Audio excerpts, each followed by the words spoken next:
Want to download your information on Facebook? Then you're on the right video. Today I'll be showing you the step-by-step process on how you can easily download the information from Facebook. So the very first thing you want to do is make sure you are logged in into your specific account. Once you're logged in into your page, click on your profile at the top right corner. Head over to Settings and Privacy.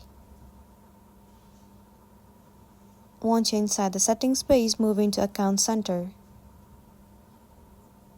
Inside the Account Center, you have to move into your information and permissions. Click on Export your information. Click on Create Export. Select your Facebook account. Choose Export to Device.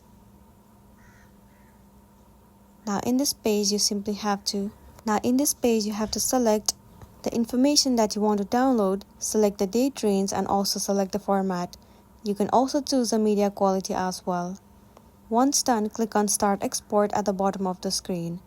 After that, within a few hours, you will receive a mail on your email address. From there, you can check in all the information that you have downloaded. So that's the end of the video. If this video really helped you, give it a like and check out our next tutorial. Thank you.